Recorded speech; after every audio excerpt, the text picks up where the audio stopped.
Marxist communist கட்சியினுடைய பொதுச் செயலாளர் சீதாராம் யெச்சூரி மறைவுக்கு முதலமைச்சர் மு.க. ஸ்டாலின் இரங்கல் தெரிவித்திருக்கிறார். விவரங்களை செய்தியாளர் அபினேஷ் வழங்க கேட்கலாம். அபினேஷ், விவரங்களை பதிவு செய்யலாம்.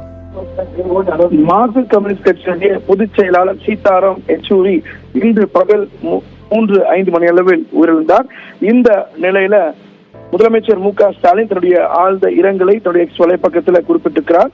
இடதுசாரி இயக்கத்தின் தலைவரும் இந்திய அரசியலில் தலைசிறந்த ஆளுமையான தோழர் சீதாராம் யெச்சூரியின் மறைவு ஆழ்ந்த அதிர்ச்சியையும் வருத்தத்தையும் அளிப்பதாக குறிப்பிட்டக்கூடிய முதலமைச்சர் மு.க. ஸ்டாலின், தோழர் சீதாராம் யெச்சூரி ஒரு மாணவ தலைவராக தைரியமாக எமர்ஜென்சி காலத்தில் எதிர்த்து நின்று சிறு வயதிலிருந்தே அர்ப்பணிப்பு வெளிப்பட்ட ஒரு அச்சமற்ற ஒரு தலைவராக தன்னுடைய இளம் வாழ்க்கையை தொடங்கியிருக்கூடிய அவர் தொழிலாளி வர்க்கம், மதச்சார்பின்மை, சமூக நீதி, சமத்துவம் மற்றும் முற்போக்கான விழுமியங்களை ஆகியவற்றுக்கான அவரது அர்ப்பணிப்பு என்பது எதிர்கால தலைமுறையினருக்கு மிகப்பெரிய ஒரு ஊக்கமளிக்கும் ஒரு சிறப்பு வாழ்க்கையாக அவருடைய வாழ்க்கை இருந்திருப்பதாகவும் புகழாரம் சூற்றக்கூடிய முதலமைச்சர் மு.க. ஸ்டாலின், அவருடன் நான் கொண்டிருந்த மிக முக்கியமான ஒரு நட்புகளை எப்போதும் எனவும் இந்த இக்கட்டான நேரத்தில் அவரது குடும்பத்திற்கும் மார்க்சிஸ்ட் கம்யூனிஸ்டுடைய தோழர்களுக்கும் என்னுடைய ஆழ்ந்த இரங்கலை தெரிவித்துக் கொள்வதாகவும், சிவப்பு வணக்கம் தோழர் அப்படின்னு ஒரு சல்யூட் காம்ரேட் சொல்லி தன்னுடைய ஆழ்ந்த இரங்கலை முதலமைச்சர் மு.க. ஸ்டாலின்